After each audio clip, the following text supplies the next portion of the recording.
All right, so something funny happened. Uh, I was just at the large bulk item food store getting some groceries, and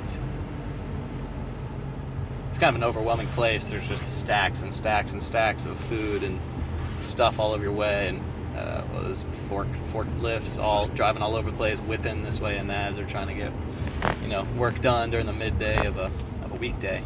And I noticed this is a place where restaurants can go and buy bulk food items. So there's a lot of people from different ethnicities. I saw some Indians in there, and I saw some white folks, and towards the end of my visit, as I'm wrapping things up, I saw I think 3 or 4 different groups with hijabs and African attire on. So these were Muslims, and so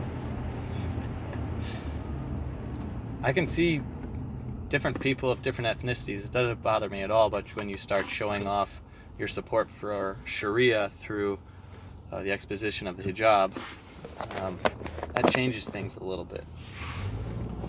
So what is the effective way to respond? This is my culture.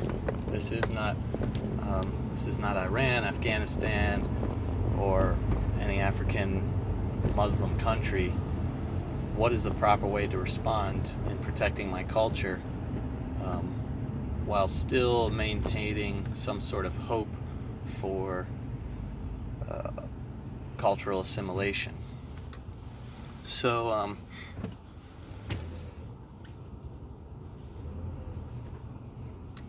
I kind of asked the Holy Spirit to take charge. If I was going to say something or do something, that it would be a godly action.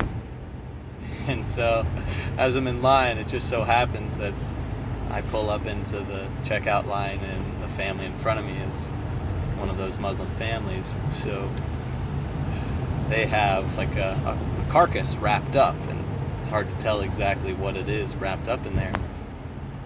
And so my first instinct was to kind of politely troll. So I said, "Oh, you guys, is that a pig there? You guys roasting a pig?" And the guy looked at me, very offended. The woman did too. "No, we don't eat pig. That is lamb." I said, "Oh, okay, so you guys are celebrating Easter?" "No, we don't celebrate Easter." So, oh, okay. And so as they're checking out, what else can I say to this to peaceably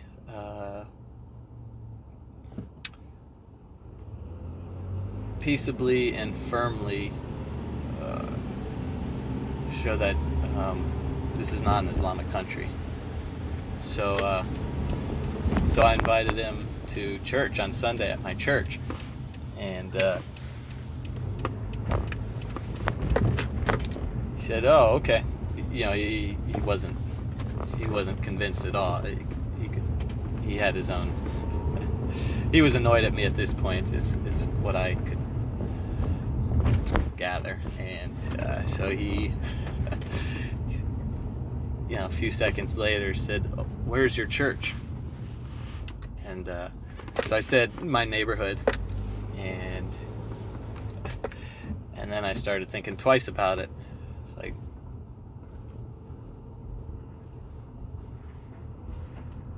what malintentions could I be bringing into my neighborhood church?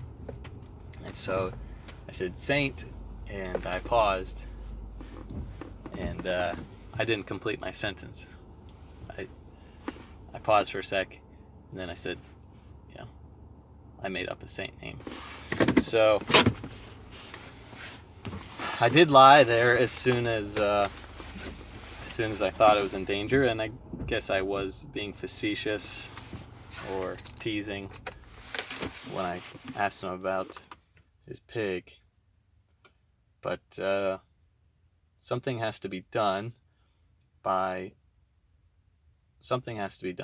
and what is our role as males in the 21st century is to protect our culture. How do we do that?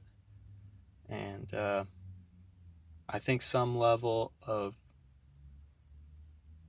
trolling, of domineering is exactly what we need. So how to keep that in balance with being godly, upholding a certain ethic, it's a hard balance. But I did want to share that situation. I thought it was pretty hilarious, and who knows what will come of it. I will say that as I left, they were in front of me. As I left the store, I could see them still packing their things, and so I avoided going to my car to avoid any further confrontation or them gathering any more information on me and my whereabouts as possible. So it's hard to have a high trust culture when you have so much influx of outside culture. And that's becoming more and more clear every week. So, Red Elephants just shared a story in Chicago where a school is removing a mural called, I think it's called Kids Playing in the Snow, or A Kid Playing in the Snow. And this school is removing it because it has too many white children in it. So let that sink in. What message is being said when to be a child, even to be a child, you have a sin on your head, that of your race, not of your ethic, not of your your values, but simply the color of your skin. And so they're removing that mural. And my understanding, the message wasn't let's keep the history. We are a nation historically white, founded. Every single one of the founders was white. Almost every single one of the founders was a Christian. And so rather than saying we're at a new point in history, let's maintain our old point in history and use our talents and skills and creativity to use art to show what life is like these days.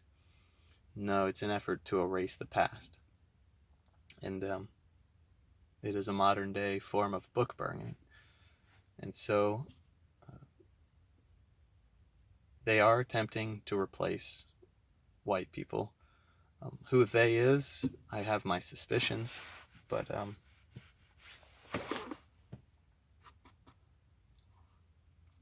it's funny how often the white countries are the ones that are racist, and yet everybody wants to move here. So that's interesting. So it could be, it's likely going to be a rough winter ahead. Whether that's through currency collapse or some sort of economic bubble hitting. I have my suspicions of the college bubble with all these stupid degrees. Other countries are far outpacing us in terms of, objective sciences. We're excelling in gender theory and Marxist ideologies. It's even infecting our science and medical professions, business practices. So get woke, go broke is applicable here. But so pay attention. I don't know what the ethical response is when someone is trying to invade your culture. They're doing it not necessarily the immediate violent way, but they're eroding first your statues, first they take your shoes, then they take your jacket, then they take your ability to work, then you take your reputation, then they, what's the difference if you're a slave under chains and a slave under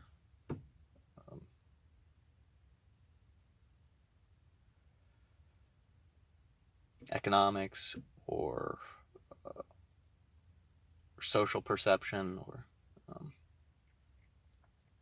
or taxes. I didn't realize that Jews still receive reparation taxes from Germany.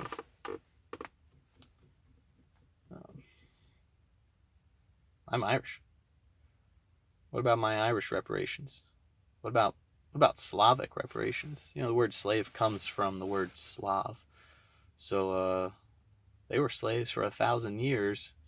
Do they get reparations for all that time?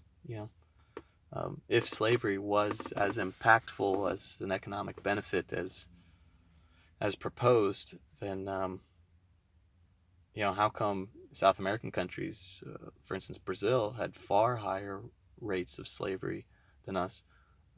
How come some of these countries aren't doing as well as the United States of America? My understanding is that 95% or so of slave ships were owned by Jews. So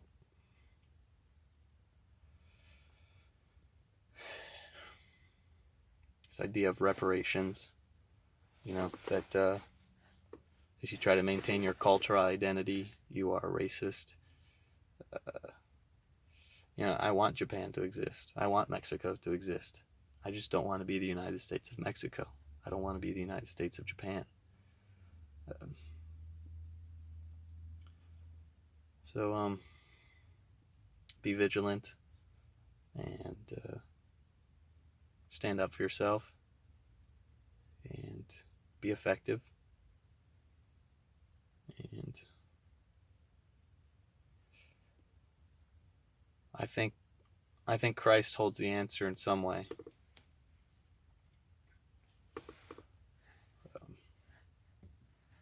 Christ, the Logos.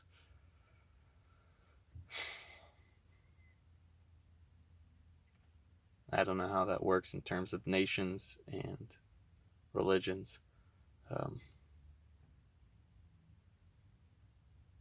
In some sense, Christianity does want to dominate the world, but through the cross, through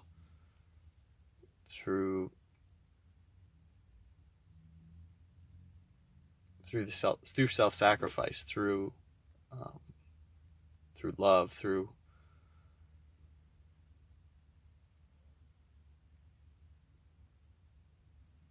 laying down your life for your friends. That's a different message than cutting off the necks of the disbelievers or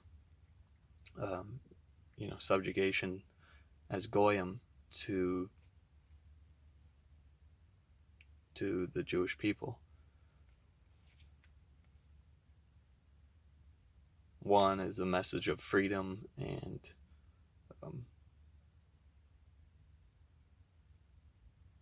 voluntary love for God and neighbor. Love your neighbor as yourself. And the other one is sort of a communist utopia. So I'm still trying to pull these ideas apart and look at them. But